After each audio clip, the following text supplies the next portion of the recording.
Good morning students. আজি class 7 গণিতৰ অনুশীলনী 2.1 question number 1 কৰিম। ইয়াতে আছে পূৰণফল উলিওৱা আৰু A B C এনেকৈ তিনি ভাগত অংকবোৰ দিয়া আছে।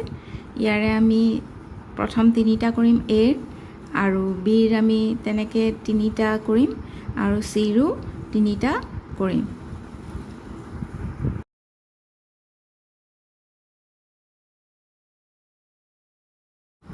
এক নম্বৰতে আছে 6 into 2/3 এইটো একেবাৰে সহজ। আমি 6ক 3ৰে ডিভাইড কৰিম বা কাটি দিম।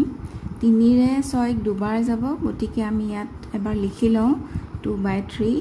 3ৰে 6ক দুবাৰ যাব, তেতিয়া আমাৰ অকল থাকিল কিমান 2 into 2, তাৰমানে 2 2 4। এইটো হ'ল আমাৰ আনসাৰ। এইবাৰ 2 নম্বৰটোলৈ আহোঁ। ইয়াত আছে 7 into 1/5। ইয়াত একো কাটাকাটি যিহেতু নাযায়, 7 আৰু 1 ওপৰত থাকিব আৰু তলত 5 থাকিব।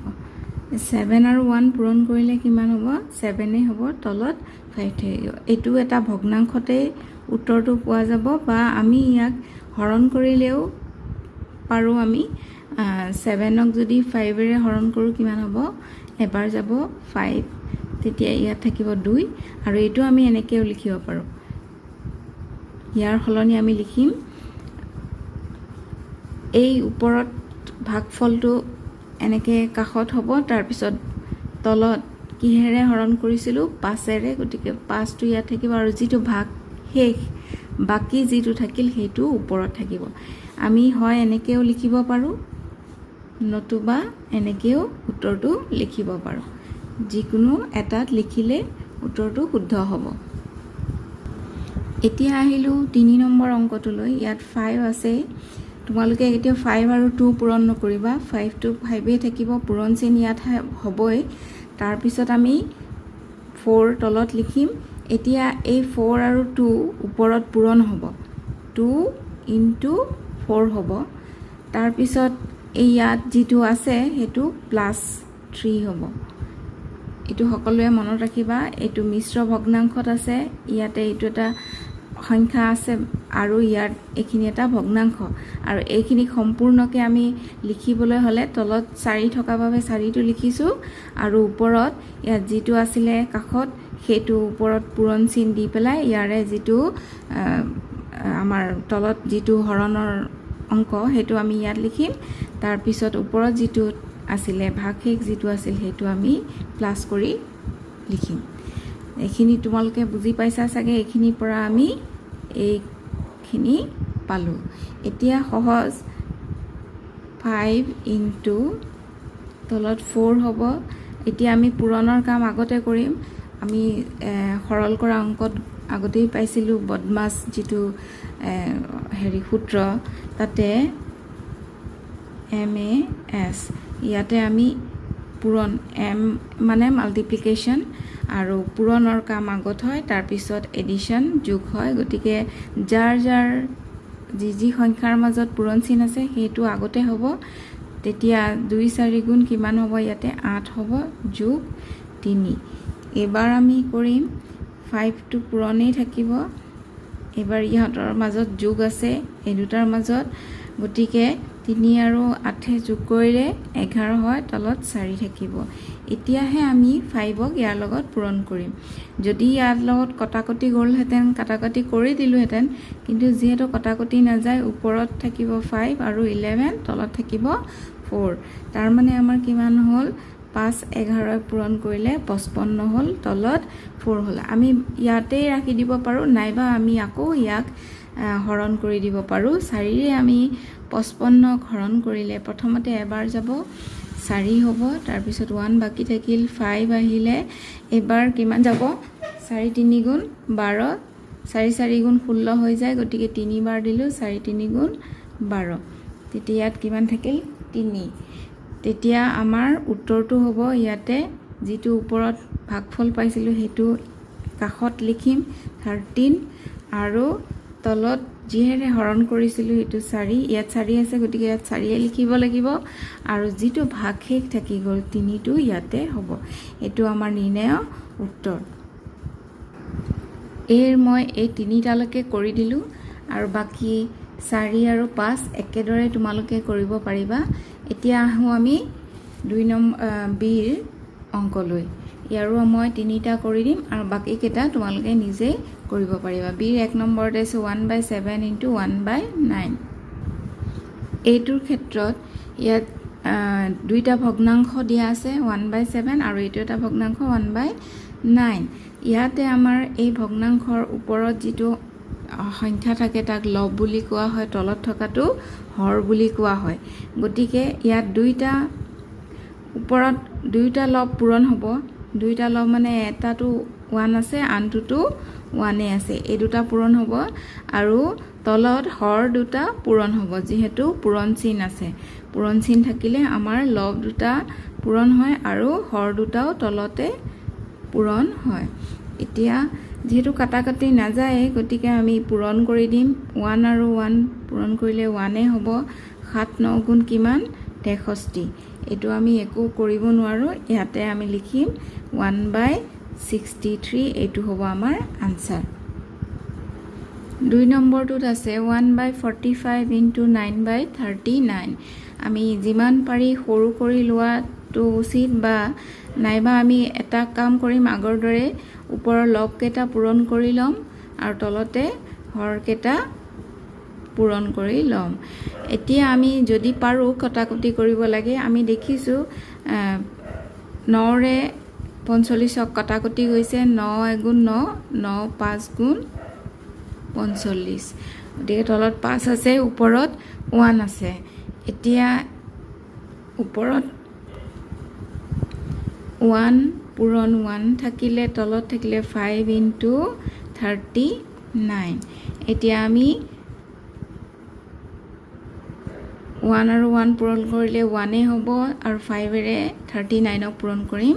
5 × 9 = 45, 5 হাতত 4 থাকিলে 5 × 3 = 15, 4 × 19।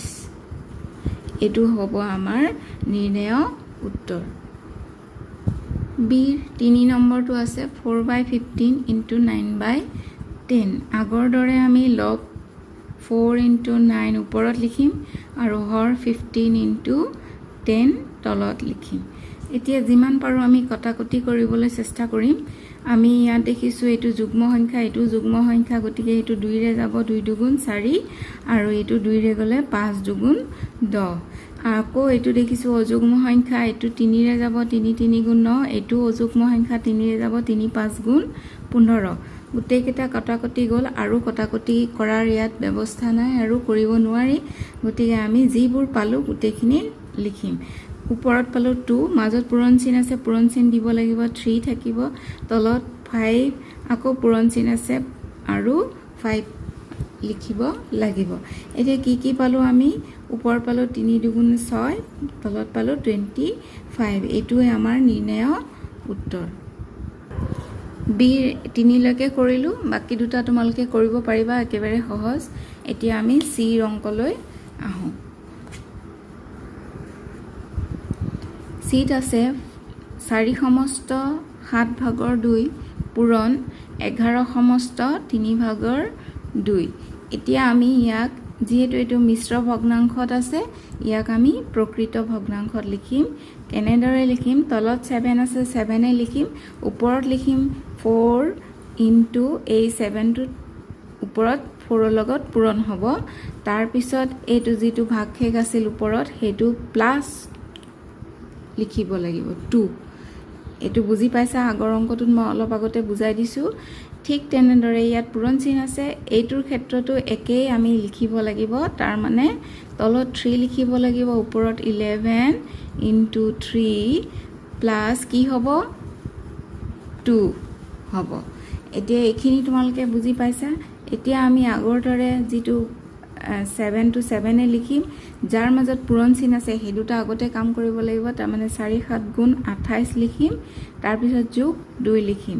ইয়াত পূৰণ চিন আছে, পূৰণ চিন দিম। আকৌ 11 × 3 = 33 যোগ 2, তলত 3 থাকিব তাৰ পিছত আমাৰ কি হ'ব 7 থাকিলে এই দুটা আমি যোগ কৰিম কিমান হ'ব 30 হ'ব পূৰণ চিন হ'ল 3 থাকিলে ইয়াত কিমান হ'ব 35 হ'ব এতিয়া আগৰ যেনেকৈ আমি সিৰ 1 নম্বৰ টু মানে কি বিৰ আমি যেনেকৈ কৰিছিলোঁ দেখিছা বিৰ যেনেকৈ আমি এইটো এনেকৈ পাতি লৈছিলোঁ তেনেদৰে আমি এতিয়া এইটো আগৰ ৰূপত আমি পাতি ল'ম তলত হৰকেইটা পূৰণ কৰিম আৰু ওপৰত লবকেইটা পূৰণ কৰিম এতিয়া কটাকটি কৰা যাব যেনেকৈ 3ৰে 30ক কাটিলে কিমান বাৰ যায় 10 বাৰ যায় আৰু 7ৰে 35ক কাটিলে 7 5 গুণ 35 এতিয়া হৰৰ ভাগত একো নাথাকিল গোটেইকেইটা ওপৰতেই থাকিল কিমান পালোঁ 10 পূৰণ চিন আছে মাজত 5 পালোঁ 10 পূৰণ 5 তাৰ মানে উত্তৰটো কিমান 50 এইটো হ'ল আমাৰ উত্তৰ এইবাৰ সিৰ 2 নম্বৰ অংকটোলৈ আহিছোঁ ইয়াতো আগৰ দৰে আমি কি কৰিম 3 লগ তলত লিখিম 9 * 3 ওপৰত লিখিম প্লাস কি লিখিম 2 লিখিম তাৰপিছত পূৰণ চিন আছে পূৰণ চিন দিম আকৌ 5 লিখিম 4 পূৰণ 5 লিখিম ওপৰত থকাটো কি লিখিম প্লাস 4 লিখিম একেবাৰে কনফিউজ নহবা পূৰণ চিন যাৰ যাৰ মাজত আছে হেতু কাম আগত কৰিব লাগিব তাৰ মানে তলত 3 থাকিবই কাৰ মাজত পূৰণ চিন আছে 9 আৰু 3 মাজত পূৰণ চিন আছে তোমালোকে 3 যোগ 2 নকৰিবা কি কৰিবা 3 পূৰণ 9ৰ কাম আগতে কৰিবা 3 9 গুণ কিমান হয় 27 হয় তাৰ পিছত যোগ চিন 2 আহিব কেতিয়াও এই দুটা আগতে যোগ নকৰিবা আগতে পূৰণৰ কাম কৰিব লাগে আৰু পূৰণ যাৰ যাৰ মাজত থাকে সেই দুটাৰ মাজত পূৰণ হ'ব এইটো এতিয়া 5 আহিলে অংকটো একদম স্কিপ নকৰাকৈ ক'বা চাই যাবা যেহেতু কেতিয়া কোনটো পদ্ধতি ক'ত কি টেকনিক আৰম্ভ হয় মানে ব্যৱহাৰ হয় হেতু ভিডিওটো চাই থাকিলেহে গম পাবা গতিকে স্কিপ নকৰাকৈ অংকটো চাই যাবা এতিয়া আকৌ আমি আগৰ দৰে পূৰণো আছে যোগো আছে কাৰ কাম কৰিব লাগিব প্ৰথমতে পূৰণৰ কাম কৰিব লাগিব কাৰ মাজত পূৰণ চিন আছে 4 আৰু 5ৰ মাজত পূৰণ চিন আছে তাৰ মানে 4 5 গুণ কিমান 20 হ'ল আৰু লগতে প্লাস 5 থাকিব এতিয়া আমাৰ কাম হ'ব কি এই দুটা যোগ কৰিব লাগিব 29 হ'ব তলত 3 আছে ইনটু এটো 24 তলত 5 হ'ল এতিয়া আমাৰ কি হ'ব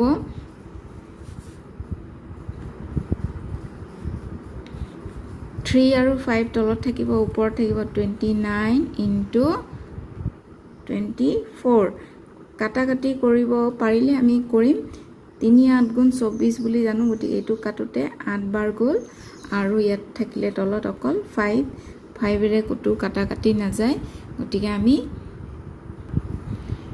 ওপৰত 29 ইনটু 8 লিখিলোঁ তলত 5 লিখিলোঁ এই দুটা পূৰণ কৰিম 8 9 গুণ 72ৰ 2 হাতৰ 7 থাকিলে 8 2 গুণ 16 7 23 হ'ব এতে 232 তলত 5 থাকিলে এতিয়া আমি 232